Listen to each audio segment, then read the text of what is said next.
સ્વાધ્યાય 3.6 એમાં ગુરુત્તમ સામાન્ય અવયવ HCF તમારે શોધવાનું છે. તો એમાં પેલું એક ઉદાહરણ લઈ દઉં તમને, એટલે તમને આઈડિયા આવી જાય. 18 અને 48 નો શું કરવાનું છે? ગુરુત્તમ સામાન્ય અવયવ મેળવવાનો છે. સામાન્ય અવયવ પહેલા તમને તો મેળવતા આવડવા જોઈએ. તો સામાન્ય અવયવ કઈ રીતના મેળવશો? અહીંયા તો આ રીતના તમે શીખેલા છે.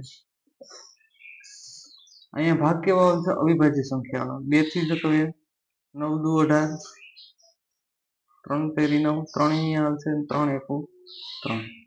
એ રીતના અહીંયા પેલા 2 થી અપાવશું.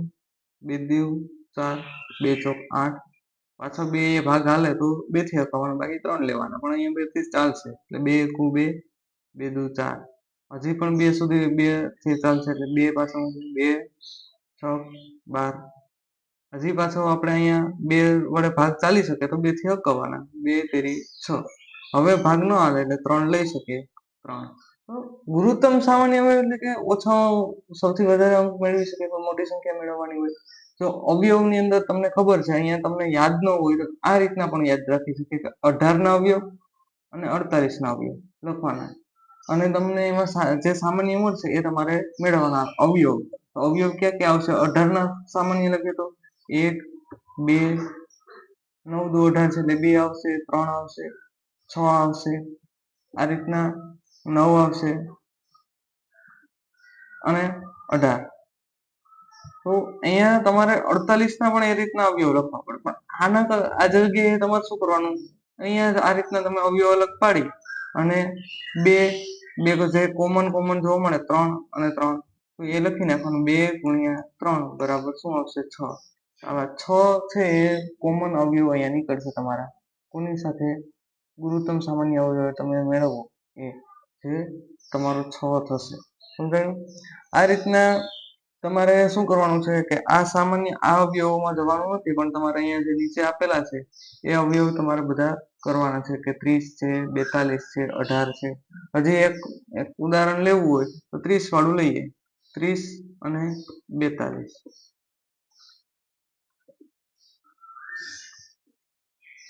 2 ભાગાકાર 15 દુ 30, અથવા 2 એકુ 2 ને 1 શેષ વધી તો 10, 2 પંચા 10. આ રીતના પણ કરી શકાય. 3 પંચા 15, 5 એકુ 5. એ રીતના અહીંયા 2 થી ભાગ ચાલે તો અપાવવાનો. 2 દુ 4, 2 એકુ 2. પછી અહીંયા 3 આવશે. 7 તેરી 21, 3 7 1. એટલે અહીંયા તમારો કોમન અવયવ ક્યાં નીકળ્યા? 2 અને 3. તો 2 ગુણ્યા 3 બરાબર કેટલા થશે? 6. આ તમારો શું થયો? ગુરુત્તમ સામાન્ય અવયવ.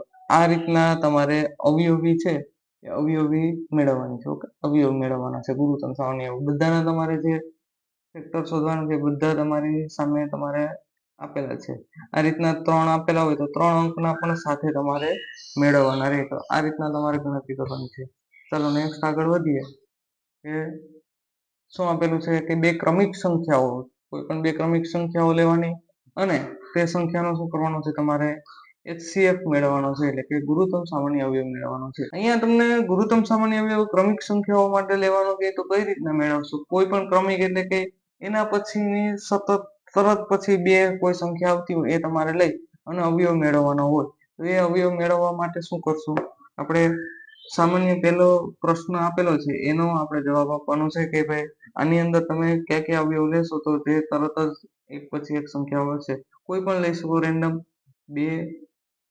2 તો નથી લેવા, પણ આપણે થોડુંક સમજવા માટે વધારે લઈએ કે ભાઈ 4, 5 અને 6 આ છે.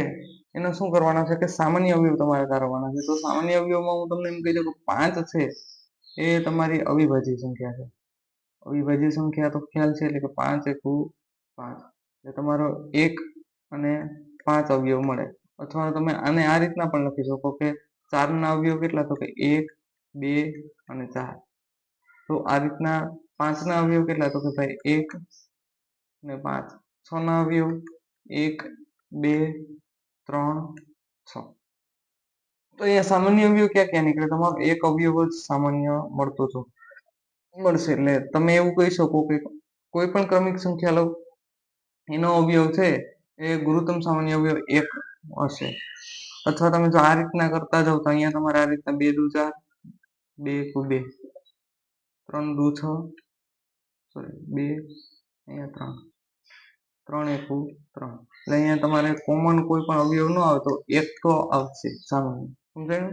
આ રીતના તમારે બેકી સંખ્યાનો ગુસાઅ કીધું કે બેકી સંખ્યા ક્રમિક બેકી સંખ્યા લઈ અહીંયા 2 સંખ્યા લીધી તો આપણે 3 લઈ લીધી, કંઈ વાંધો નહીં. 3માં આવું થઈ શકે. તમને સમજાયું શું કહેવા માંગ્યું એ? 3 મેં ક્રમિક સંખ્યાઓ લઈ લીધી હતી. ચાલો હવે એની જગ્યાએ હું તમને એમ કહું કે કોઈ બે બેકી સંખ્યાઓ ક્રમિક લઉં તો એમાં શું જવાબ આવે? આ ચેકવું ન પડે એટલા માટે હું વ્હાઇટ સ્ક્રીન લઈ લઈશ ડાયરેક્ટ, એટલે તમને આઈડિયા આવશે. શું કીધું કે કોઈ પણ બે ક્રમિક બેકી સંખ્યાઓ એટલે 2 અને 4 લો તો અહીંયા તમારે એના અવયવ મેળવવાના. 2 દુ 2 એકુ 2, 2 દુ 4, 2 એકુ 2. એટલે તમારા ક્રમિક અવયવ કેટલા? 1 અને 2 તમને જોવા મળશે. અથવા સામાન્ય એવું કહું કે આ 2 અવયવો છે તો 2 જવાબ તમારો જોવા મળશે.